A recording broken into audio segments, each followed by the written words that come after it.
우리가 성경을 이제 거의 끝까지 다 봤네요. 창세기부터 시작해가지고 이제 계시록까지 왔으니까 참 감사합니다. 그래도 통독을 했어요.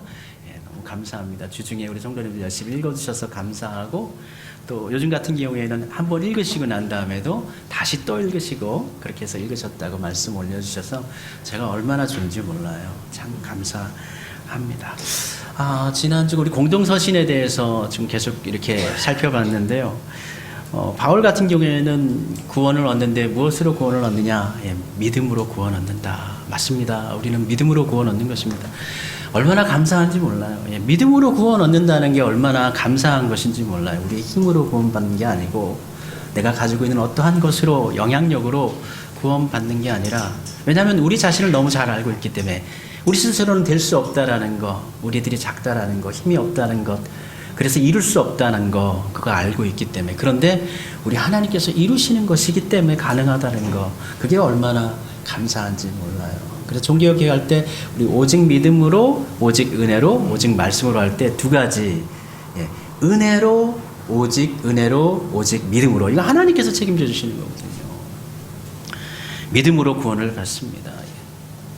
그런데 야고보 같은 경우에는 믿음을 전제로 하는 것입니다. 똑같이 앞서서 야고보는 구원받는데 무엇으로 구원받느냐? 우리가 행함으로 구원받는다, 이렇게 얘기하는 거 아니에요. 지난주에 말씀을 드렸지만 먼저 믿고 난 다음에 구원받는데, 그 믿은 사람들은 뒤에 자연스럽게 사랑의 행함이 따라온다. 만약에 그런 행함이 없는 사람이라면 그러한 자가 믿었다라고 얘기한다 할지라도 그것은 거짓된 믿음이다라고 야고보는 이야기했던 것이고요. 또 지난주에는 베드로 우리 전후서 얘기 나눴었는데, 베드로 같은 경우 믿음을 가지고 살아가는데 힘들어요. 고난이 와요, 환난이 와요, 박해가 와요. 그래서 믿음을 지키려면 인내가 필요하다. 고난도 받을 수 있어야 된다, 이겨내야 된다, 그런 말씀을 공동선신으로 기록했고, 특히 오늘 말씀 같은 경우에는 사도 요한도 같은 맥락입니다. 넓게 보면은 같은 맥락인데요. 그럼 구원을 받는 오늘 말씀 가운데 예수님을 아는 자라고 표현했는데, 이 안다라는 것은 믿음을 더 깊게 표현한 거예요. 단순하게 믿는다라는 것은 표면적인 것이고요. 안다, 그러니까 히브리 사람들에게 있어서 안다라는 것은 전인적인 교제와 만남, 그것을 다 안다는 거예요. 그래서 예수님을 아주 깊이 안다는, 아주 깊이, 믿음이 더 깊이 들어간 상태를 얘기하는 것인데, 우리가 예수님을 안다라고 했을 때 그 사람은 어떤 사람이냐? 그 사람은 계명을 지키는 사람이다. 그러니까 예수님을 믿는다, 그 믿음을 통해 구원받은 사람은 어떤 사람이냐? 예수님의 말씀을 따라 살아가는 사람이다. 계명을 지키는 사람이다. 그러니까 예수님을 믿는 사람은 계명을 따라 살아야 한다. 만약에 그가 예수님을 안다 하면서도 주의 계명을 따르지 않는다면 야고보서하고 똑같은 개념이 되는 거예요. 그는 거짓말쟁이다. 그는 예수님을 알지 못하는 사람이다. 겉으로만 안다고 이야기했을 뿐이지 진짜로 예수님을 아는 사람, 만난 사람, 믿는 사람 아니다, 이렇게 얘기하고 있는 것이고요. 그 계명으로서 얘기하는 것이 무엇입니까? 바로 사랑입니다. 사랑.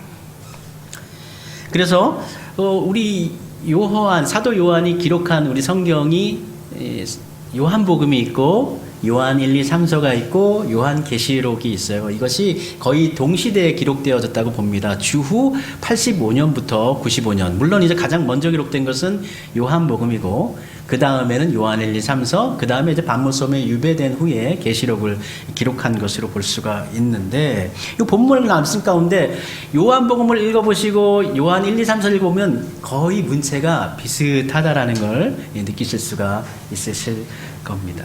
요한복음 13장 33절에서도 예수님께서 이렇게 말씀하시는데, 새 계명을 너희에게 주노니 서로 사랑하라. 내가 너희를 사랑한 것 같이 서로 사랑하라 말씀하십니다. 이 계명을 그대로 요한이 가지고 와서 계명을 지켜야 되는데, 그 계명은 무엇이냐? 바로 사랑이다 라고 이야기해 주고 있습니다. 그래서 오늘 우리가 읽은 본문에서도 새 계명에 대해서 이야기합니다. 7절부터 10절에 보면, 사랑하는 자들아, 내가 새 계명을 너희에게 쓰는 것이 아니라 너희가 처음부터 가진 옛 계명이니 이 옛 계명은 너희가 들은 바 말씀이거니와 다시 내가 너희에게 새 계명을 쓰노니 그에게도와 너희에게도 참된 것이라. 이는 어둠이 지나가고 참빛이 벌써 비침이니라. 빛 가운데 있다 하면서도 그 형제를 미워하는 자는 지금까지 어둠에 있는 자요, 그의 형제를 사랑하는 자는 빛 가운데 거하여 자기 속에 거리낌이 없으니. 그래서 계명을 지키고 그 안에 있는 자는 빛 가운데 예수님 안에 있는 자고, 그 계명을, 형제를 사랑하지 않고 미워하는 자는 믿음이 있다 하나 또 우리 교회 공동체 안에 들어와 있다고는 하지만 빛 가운데 거하여 자기 속에 꺼리낌이 있는 자, 꺼리낌이 없는 자가 아니라 꺼리낌이 있는 자가 되어지는 것입니다. 그러니까 요한에게 있어서 구원을 받기 위해서는 이 새 계명인 사랑을 실천해야지만 구원을 받을 수 있다라는 것이 이제 전제가 되는 것이죠. 우리가 예수님을 믿음으로 구원받는다라는 대표적인 표제 속에서 성경 속에서 각가지의 가르침들이 이렇게 같이 어우러져 있어서 우리를 하나의 성숙한 그리스도인으로 함께 성화시켜 만들어가는 것입니다. 요한복음은 AD 70년, 그러니까 로마가 예루살렘을 이제 불태우고 난 후에, 그 후에 이제 요한이 이끌던 이제 초대교회 공동체가 예루살렘을 떠나게 됩니다. 이때 이후로 초대교회가 이제 예루살렘, 이스라엘 땅을 벗어나게 돼요. 예루살렘과 온 유대와 이제 사마리아를 벗어나서 땅 끝을 향해 가게 되죠. 그래서 베드로도 로마로 가게 되어지고, 이때 이 요한 사도도 에베소로, 투르키의 중앙부에 있는 에베소로 가서 거기서 이제 바울이 이제 목회했던 그곳을 이어받아서 목회를 합니다. 이곳에서 뭐 디모데도 목회를 했었고 여러 사람들이 목회하고, 이때 사도 요한도 같이 85년부터 이제 한 90년대까지 이제 사도 요한도 이곳에서 목회를 하게 되면서 이제 하나님의 말씀을 가르치게 되어지는 것이죠. 근데 이 요한 1서의 말씀하고 요한 복음의 말씀은 똑같은 예수님을 소개해 줄 때에 같은 모습을 소개시켜 주는 것이 당연하죠. 기록자가 똑같은 요한이고 거의 동시대에 기록했으니까 예수님의 모습을 우리에게, 성도들에게 소개시켜 줄 때 거의 비슷한 모습으로 소개시켜 줘야 되는데 조금 달라요. 우리가 공간복음이라고 해서 이제 마태, 마가, 누가복음이 있는데, 마태복음은 예수님을 소개시켜 줄 때 예수님을 왕으로, 제사장으로 이렇게 주제를 가지고 소개를 시켜주고 있고, 마가복음은 우리를 섬기기에 오신 종으로 오신 예수님을 소개시켜주고 있고, 누가복음은 사람으로 오신, 인자로 오신 예수님 소개시켜주고 있잖아요. 이 왕이든 제사장이든 종이든 사람이든 이 세 종류는 다 뭐예요? 인자, 사람으로 오신 예수님을 소개시켜주고 있어요. 그런데 요한복음은 어떤 복음입니까? 요한복음은 처음부터 예수님은 하나님과 함께 계셨던 분이에요.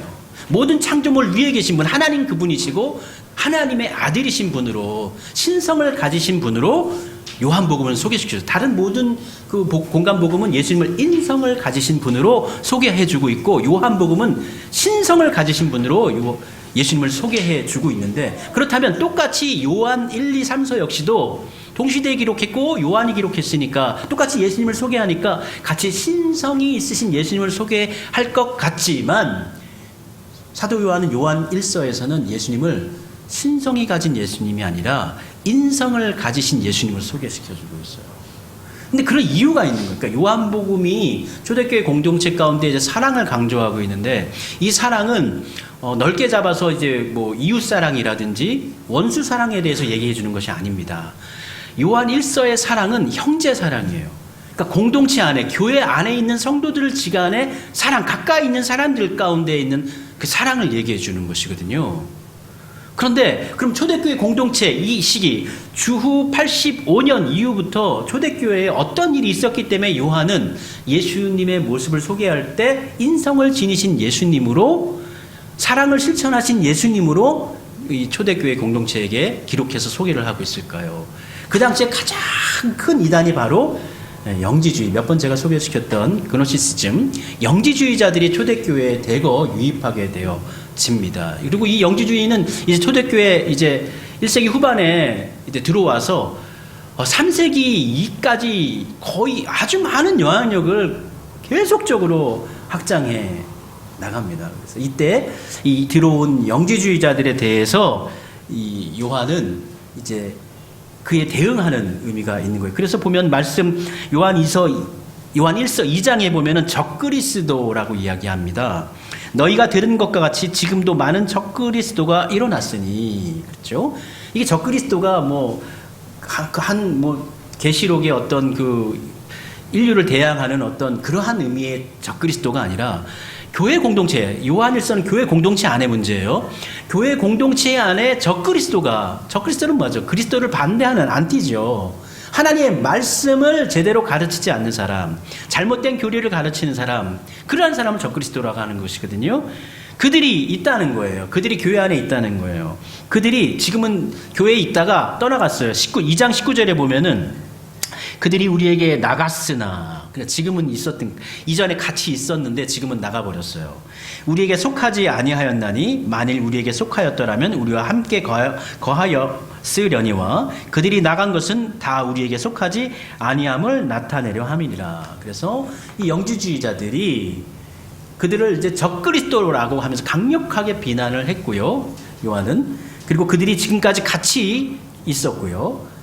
그들의 가르침을 따르는 교인들도 분명 있었던 것입니다. 그렇다면 이 영주주의들에 대항해서 이제 요한 1, 2, 3서를 이제 기록하였는데 이 영주주의자들이 가지고 있는 생각은 무엇이냐? 몇 번 제가 언급해 드렸지만 영주주의는 그 플라톤의 이데아론을 기본으로 해서 조금씩 발전되어진 것이거든요. 플라톤의 이데아론을 얘기할 때 가장 쉽게 이야기하는 게 플라톤이 동굴의 비유, 동굴의 우상을 얘기합니다. 아마 여러분들 대학 다녔을 때 개론에서 조금 철학 개론에서 들어보셨을 거예요. 동굴의 우상이라는 게 뭐냐면 모든 사람들은 동굴 속에서 태어났다는 거예요. 동굴 속에서 밖을 바라보는데 동굴 안에서 밖을 바라보면 빛이 보이죠. 동굴 입구에. 근데 그것을 가지는 못해요. 빛을 바라보기만 합니다. 그리고 동굴 뒤쪽을 보면은 무엇이 보이냐면 그림자만 보여요. 빛의 반대편이니까. 그래서 우리가 살고 있는 곳은 동굴 속이고 우리가 볼 수 있는 것, 만질 수 있는 것은 그림자, 그 빛의 반대편에 있는 그림자밖에 없어요. 이 세상에 살아가는 모든 것들은 다 뭐냐면 그림자들이래요. 진짜가 아니라는 거예요. 진짜는 이데아의 세계에 있고 우리가 살아가는 이 세상은 다 허울뿐인 것이고 가짜들이라는 거예요. 그게 이데아론이거든요. 근데 이것이 이제 기독교 철학에 있어서는 중요하게 작용을 합니다. 그래서 천국이라는 개념을 철학적으로 설명할 때에 그래 우리가 이 세상이 전부가 아니라는 개념을 그것을 통해서 갖고 오기도 중세 철학에서 아퀴나스가 플라톤 철학을 많이 인용을 했습니다. 그러나 영주주의자들은 어떻게 이것을 인용했냐면 저쪽의 것은 이데아 저 세계에 있는 것은 정말 참된 것이고 진리이고 온전한 것이지만 이 편에 있는 것은 헛된 것이고 보이지 않는 것이고 진짜가 아니라는 거예요. 그러니까 지금 우리가 살아가고 있는 이 세상, 우리가 살아가고 있는 우리 육신, 우리가 먹는 거, 살아가는 이 모든 것들은 다 쓸데없는 것들이라는 거예요. 쓸데없는 삶을 살고 있고 의미가 없는 삶을 살아가고 있기 때문에 그 삶의 가치에 대해서 어떤 진중한 가치를 인정하지 않습니다. 아무렇게나 살아도 되는 거예요. 이 세상에 가치가 없는 것이기 때문에 말 그대로 눈에는 보이지만 손으로 만져지지만 사실은 없는 것이고 그렇기 때문에 어떻게 해도 상관이 없다는 거예요. 그래서 비윤리적인 비도덕적인 그러한 삶을 그들에게 강요한다기보다도 가르치고요. 그 형제 사랑이 없는 거예요. 나만 잘 되면 이 세상은 아무렇게나 살아도 되는 거예요. 나만 편하면 되는 거예요. 그러니까 형제를 사랑하는 것이 아니라 형제를 미워하는 거지. 그러한 가르침을 가르쳤던 것이죠. 근데 이것이 그대로 들어와가지고 예수님에 대해서도 말합니다. 예수님은 하나님이신데 하나님이신 분이 이 땅에 오셨잖아요. 육신을 입고 오셨잖아요. 이걸 거부하는 거예요. 사실 영주주의자들은 이 요한복음의 말씀을 많이 인용해가지고 사도 요한의 가르침을 인용해가지고 자신들의 그 가르침을 설파했었거든요. 그러니까 이 사도 요한 입장에서는 더욱더 이 영주주의자들에 대해서 이제 반박할 요지를 갖고 나아가야 할 필요가 있었던 것이죠. 말씀이 육신이 되어 이 땅 가운데 임하심에 우리가 보니 아버지의 영광이 독생자의 영광이다. 이게 요한복음 1장 18절 말씀이거든요. 하나님이신 그분이 육신을 입고 이 땅에 오셨다는 거예요. 영주주의자를 볼 때는 어떻게 이데아 세계에 있는 그 거룩한 영적인 분이 이 땅 가운데 와서 만약에 이 땅에 와가지고 육신을 입었다면 그건 진짜가 아니다. 예수님이 육신을 입었다면 그건 진짜가 아니다. 진짜 신이 아니다라고 그들은 평가를 했고요. 그래서 그들은 어떻게 해석을 했냐면은 예수님이 세례 받으실 때에 예수님의 몸에 그리스도가 임하셨고 예수님이 십자가에 돌아가시기 전에 그리스도는 떠나가 버렸다. 그래서 예수만 죽은 것이다. 그렇게 해석을 했어요. 그래서 예수님의 어떤 기독론, 우리를 대속하시는 것, 예수님의 선제성, 하나님이신 예수님, 이걸 다 거부해버리는 거예요. 거절해버리는 거예요. 이것이 교회 안에 들어와서 교회를 문란하게 했고, 또 서로 지금 갈라지게 하고, 서로를 어떤 존중하거나 사랑하거나 이것이 없으니까 서로 형제를 미워하고, 자기 마음대로 비윤리적이고, 이러한 것이 교회 안에 이제 평만해지게 되는 것입니다. 또 영지주의의 특징이 하나 있는데, 그것은 뭐냐면 소수에게만 있는, 우리는 특별한 영지, 그러니까 아주 영적인 지혜란 그노시스라는 것을 우리들만 가지고 있다라고 그들은 가르쳤어요. 요즘도 보면은 나만 특별한 것이 있어, 우리에게만 특별한 것이 있다라고 가르치는 분들이 있어요. 그건 거짓말이에요. 우리에게만 특별한 것이, 하나님이 왜 그 사람한테만 특별한 것을 주시고 그 사람들만 구원하게 하시고, 그렇지 않습니다. 다락방 같은 거가 그런 거예요. 다락방 같은 거, 우리만 이 가르침, 요거만 믿으면 우리가 맞는 게 맞아, 뭐 이러한 것들이요. 뭐 안식일교도 마찬가지야. 안식일교도 우리가 지키는 요것만이 진리야, 우리 것만 최고야, 이렇게 해버리면 이게 독단이 되는 거예요. 신천지 같은 경우도 마찬가지죠. 비유풀이하면서 이것만이 참 진리야, 뭐 이렇게 얘기하는 사람들, 거의 종교적으로, 기독교적으로 그렇게 얘기하는 사람들은 조금 좀 열성주의가 가하거나 잘못된 방향으로 나아가는 분들이 많이 있을 수가 있습니다. 그래서 이 영적인 비밀을 우리만 알고 있기 때문에 이것을 알고 있는 사람들은 구원받지만 이걸 알지 못하는 사람들은 구원을 받지 못한다. 이게 그들의 가르침이었던 거예요. 그러니까 이들의 생활은 굉장히 문란하고, 그리고 기준이 없고 일도 안 하고요.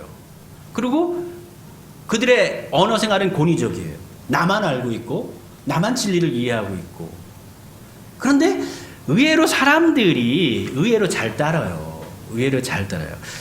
뭐 제가 이제 경험해 보다면, 그러니까 이렇게 좀 관계성을 가지고 친밀하게 깊이 있게 의견을 교류하고 나누고 토의하고 이렇게 얘기하면 성도님들이 좀 이렇게 좀 받기도 하고 안 받기도 하고 반박하기도 하고 그러는데, 그냥 강하게, 그냥 말이 안 되는 건데도 강하게 막 밀어붙이면 우리 성도님들은 좀 따라가는 분위기, 그런 게 의외로 좀 많이 있더라고요. 좀 아쉽고 좀 안타까운데요.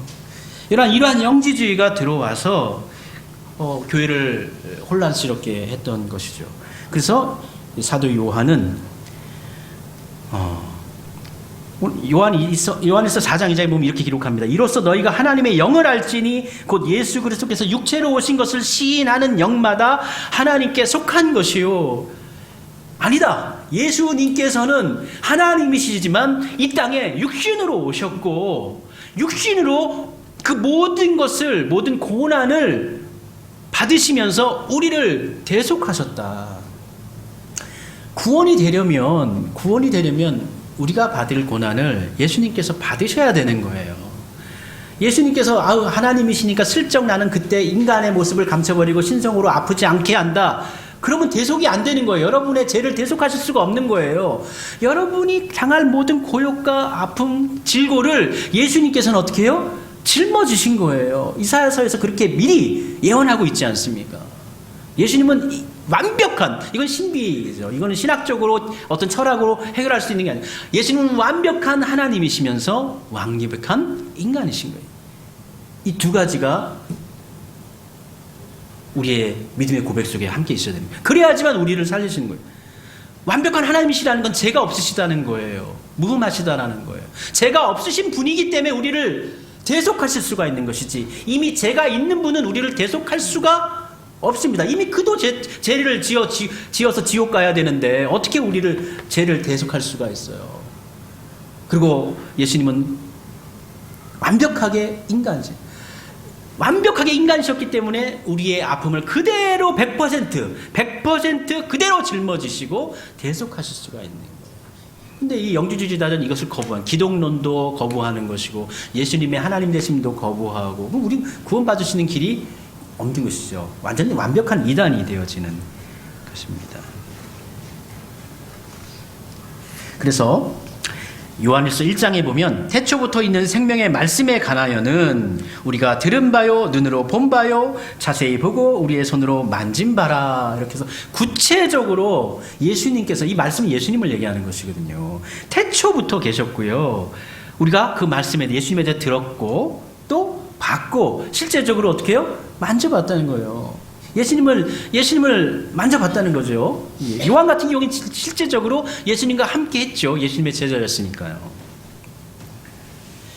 2절에 보면 이는 아버지와 함께 계시다가 우리에게 나타내신 바 된 이시니라. 그래서 예수님은 아버지와 함께 계셨던 하나님이신 분인데 우리에게 오신 분이시다라는 것을 요한은 가르쳐 주고 있습니다. 그러니까 요한 1서에서 요한이 가르치고 있는 이 형제 사랑은 단순하게 우리 형제 안에서 서로 돕고 베풀고 사랑하고 돌봐주고 이러한 개념이 아니라 이단, 특별히 영지주의 이단의 어떤 형제를 미워해도 괜찮고 자기 마음대로 살아도 괜찮고 그러한 것을 배격하는 의미에 있어서 사랑을, 형제 사랑을 강조하고 있는 것이라고 볼 수가 있는 것입니다.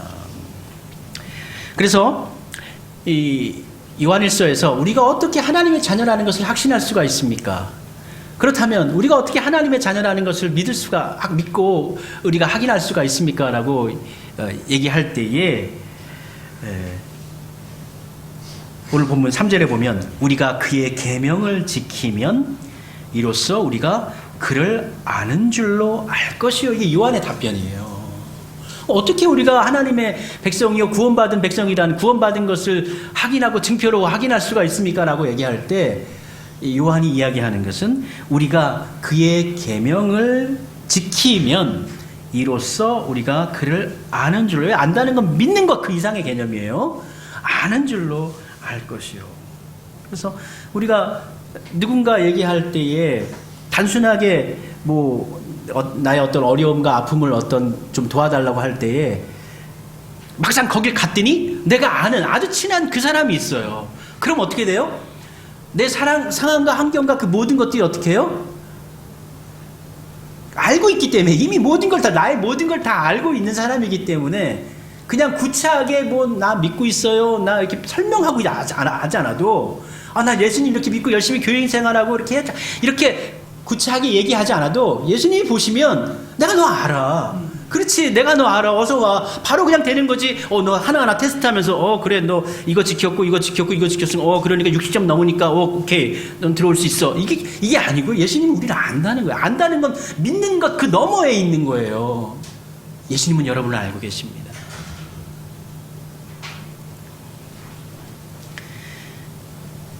그래서 우리가 그의 계명을 지키면 이로써 우리가 그를 아는 것이고 우리의 구원을 확증할 수 있다는 거예요. 그러니까 야고보서에서 믿고 난 후에 행함이 있으면 그는 하나님을 온전히 따르는 사람이고, 요한일서에서 요한은 우리가 그의 말씀을 지키면, 말씀을 지켜 행하면 우리가 이미 구원받은 사람이라는 걸 우리 확인할 수 있다. 그 말씀은 뭐냐? 말씀은 바로 그 계명은 뭐냐? 사랑이다. 사랑. 그 사랑 중에서 어떤 사랑? 특별히 요한일서는 형제 사랑, 우리 성도 안의 사랑, 교회 안의 사랑, 공동체 안에 서로 하나님의 나라를 도모하면서 살아가는 서로에게 향한 사랑, 이 사랑이 있으면 그러면 그는 구원받은 백성이다라고 그렇게 이야기해 주시는 거예요. 그러니까 여러분들 교회 생활하면서 서로를 위해주고 서로를 사랑하고 수고해주고 이런 것이 여러분에게 있으면 그것이 바로 뭐예요? 하나님의 계명을 지킨 것이고 하나님의 사랑이 있는 것이고 구원받은 확증의 표인 줄로 믿습니다. 만약 그렇지 않다면, 그러니까 요한 같은 경우는 이어지는 말씀 가운데 만약 그렇지 않을 때 어떤 사람이냐? 말씀을 계명을 지켰노라 하면서도 사랑을 실천하지 않은 그 사람은 어떤 사람이냐? 4절에서 보니까 그는 어떤 사람이라고요? 그는 거짓말하는 것이다.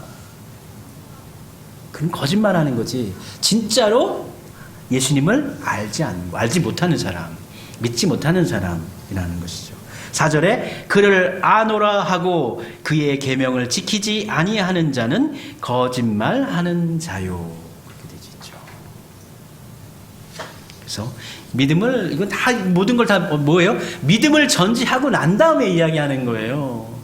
믿음이 없는 상태에서 이걸 얘기하는 거 아니에요. 선제적으로 믿고 그러고 난 다음에 이와 같은 사랑의 실천, 행함 이런 것들 더불어 오는 것이죠. 무릇 의를 행하지 아니하는 자나 또는 그 형제를 사랑하지 아니하는 자는 하나님께 속하지 아니하니라. 10절에 이렇게 이야기하고 있습니다. 사랑을 행하지 않으면 하나님께 속하지 않은 사람이다. 사실 요한은 사랑을 얘기할 수 있는 사람이 아니죠. 요한은 별명이 야고보의 동생이잖아요. 예수님의 사촌들이고요. 별명이 보아너게였죠. 보아너게. 보아너게라는 것은 이제 천둥의 아들이라는 천둥. 천둥 치는 것처럼 화를 막 내는 사람이라는 거예요. 화를 내는 사람이라는 거예요. 갑자기 막 화를 내는 사람. 우리 뭐 그렇게 갑자기 화내는 사람 별로 좋아하지 않잖아요. 그런데 그 요한이 사랑의 사람으로 변화됐다는 거예요. 누가복음 9장에 보면은 예수님께서 이제 사마리아를 거쳐가지고 예루살렘에 올라가는데 사마리아 사람들이 예수님을 따돌려요. 예수님 말씀을 듣지 않아요.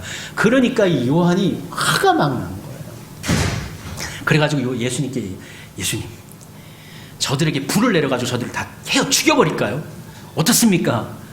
그러니까 예수님께서 어떻게 하셨을까요? 꾸지람하셨어요. 그렇게 하지 말아라. 그랬던 요한이에요. 화가 나면은 막 바로 그냥 쏟아내고 그랬던 요한인데 이 요한이 사랑의 사람이 되었다는 거예요. 그가 예수님을 만나고 예수님의 참 제자가 되고 새 계명을 주노니 내가 너희를 사랑한 것 같이 너희도 서로 사랑하라.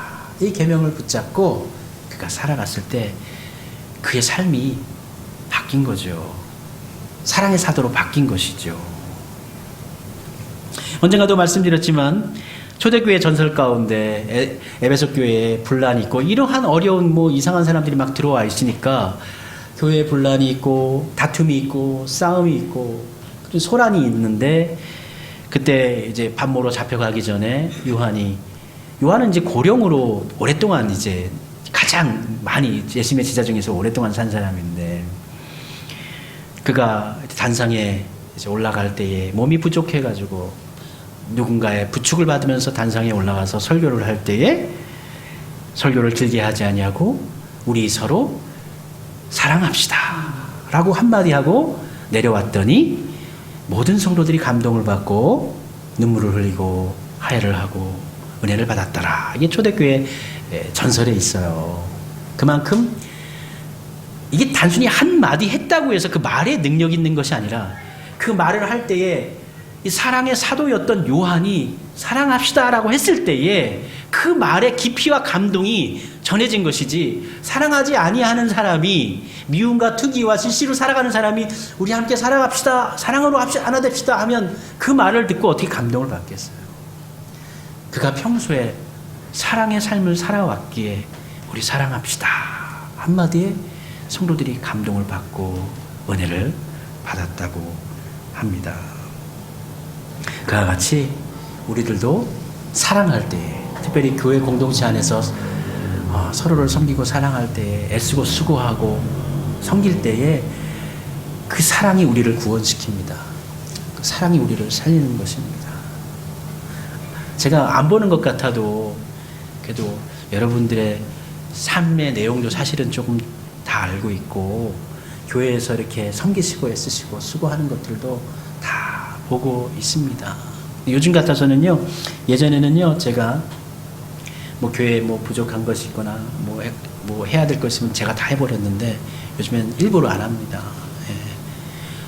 생각해보면 하나님께 인정받을 칭찬받을 거리를 성도님들도 뺏어버리는 거예요. 나중에 하나님께 가가지고 제가 이렇게 남 모르게 성도님들 모르게 목사님 모르게 이렇게 섬겼어요. 준비했었어요. 애썼어요. 수고했어요.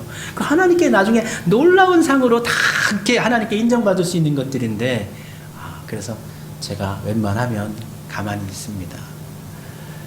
여러분들 애쓰시고 수고하시는 거 알아요. 주일날 참 분주하게 이렇게 아침 일찍 또 우리는 또 아이들이 아직 어리기 때문에 저도 키워봐서 알지만 애들이 말을 안 들어요.